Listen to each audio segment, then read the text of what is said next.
serius. Jadi target 2024, 14% itu bukan target yang enteng.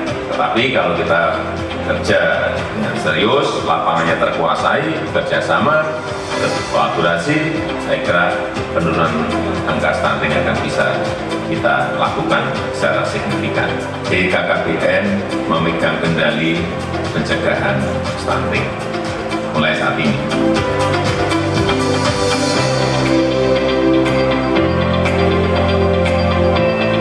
Karena seperti diketahui, saat ini 1 dari 4 anak balita kita mengalami stunting.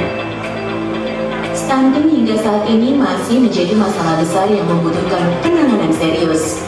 1 dari 4 anak Indonesia mengalami stunting. Hal ini menjadi keprihatinan bagi bangsa Indonesia. Pemerintah bersama seluruh kementerian dan lembaga termasuk Kementerian Agama Republik Indonesia memberikan dukungan percepatan penurunan stunting. Tanpa penanganan terpadu dari berbagai lini, stunting akan menjadi kendala dalam mewujudkan potensi generasi emas Indonesia yang berkualitas. Diperlukan upaya percepatan penurunan stunting dari kondisi saat ini agar prevalensi stunting balita turun menjadi 14% pada tahun 2024. Sesuai dengan amanah Perpres nomor 72 pasal 9 dalam upaya penanggulangan stunting, BKKBN dan Kementerian Agama memberikan penyuluhan, pendampingan, dan mewajibkan Kaltim melakukan pemeriksaan kesehatan 3 bulan sebelum menikah di Paskes sebagai syarat pendaftaran pernikahan di KUA. Kepada Jatim diharapkan dapat membuat seluruh pasangan usia subur yang baru memasuki siklus kehidupan berkeluarga berada dalam kondisi ideal, sehat untuk menikah dan hamil, sehingga melahirkan anak yang sehat. Beragam inovasi penanggulangan stunting terpadu dilakukan untuk para calon pengantin guna mewujudkan keluarga bahagia terencana. Cegah stunting.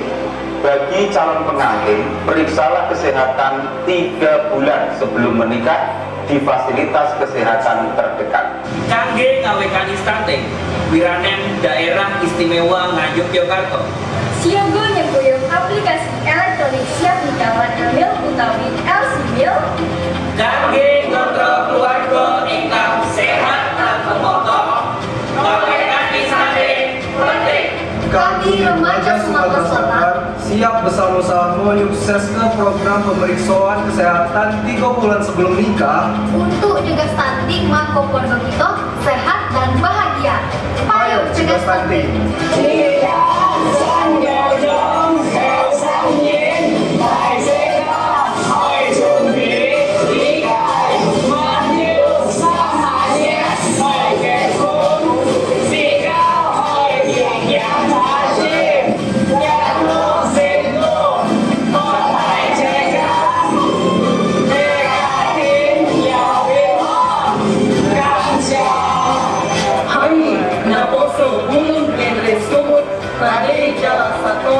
di program pamarasoon anipason 3 bulan andolan soman bagas lalu mengetapi stunting asa gabe bagat nadipas Jawa Horas. Kami remaja Jawa Timur siap bersama-sama mensukseskan program pemeriksaan kesehatan 3 bulan sebelum menikah sebagai upaya pencegahan stunting untuk mewujudkan keluarga yang sehat dan bahagia. Yuk cegah stunting. Kita sebagai remaja Papua siap bersama-sama mensukseskan program pemeriksaan kesehatan 3 bulan sebelum nikah sebagai upaya pencegahan stunting dan untuk mewujudkan keluarga yang sehat dan bahagia. Yuk cegah stunting, salam pilih. Perlu kami aturkan di sini yang pertama bahwa kenapa kita ini butuh 3 bulan diperiksa. Kami matur bahwa remaja kita ini ternyata 37% Bapak itu yang putri itu anemia, kurang darah, HB-nya kurang dari 11,5%. Kemudian setelah hamil mereka ini 48% jadi anemia. Ketika ibu hamilnya anemia, ternyata bayi yang dikandungnya pertumbuhannya tidak subur, kemudian akhirnya pendek dan stunting.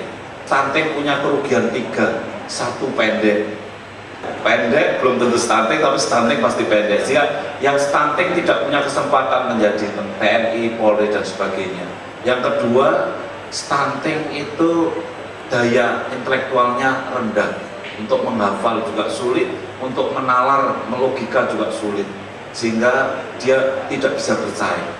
Yang ketiga, Pak Menteri dan Bapak Ibu sekalian, orang stunting usia 45 tahun umumnya sudah sakit-sakitan. Ya, karena penyakit-penyakit yang dideritanya. Orang stunting itu memang cenderung sentral obes, jadi gemuk tapi di tengah itu, karena dia tidak tinggi juga ya. Dan itu kemudian punya potensi untuk kencing manis ataupun tekanan darah tinggi dan stroke.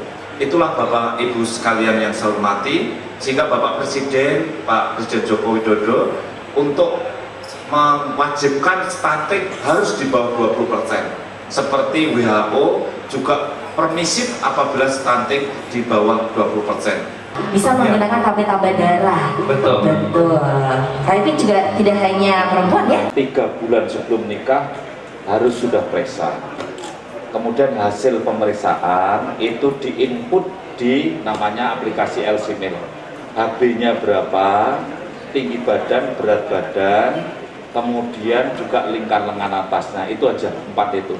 Setelah diinput, kalau inputnya ada kerepotan karena di daerah-daerah yang rural area, daerah-daerah yang desa-desa di pelosok-pelosok itu, kalau ada kerepotan maka yang dampingi pendamping keluarga, ada bidan tadi, ada bidan, ada PKK dan seterusnya. Setelah diinput maka sudah keluar itu, oh sudah di approve dan masuk seperti Peduli Lindungi ya, sudah itu menjadi syarat. Tentang hasilnya itu apa anemi atau tidak, itu tidak menjadi syarat tadi seperti yang sudah ditegaskan oleh Pak Menteri juga. Jadi saya kira itu kalau proses pemeriksaan dan juga proses penginputan. Sedangkan kalau ada yang nikahnya mendadak, ini tadi ada salah satu yang besok Selasa tanggal 15 mau nikah gitu. Sekarang baru periksa, ya tidak apa-apa karena program kan baru aja di launching juga. Kita periksa, kalau hasilnya bagus ya nikah, tidak bagus pun juga nikah. Tetapi yang tidak bagus bisa kita kasih pendampingan sebaiknya supaya anaknya sehat.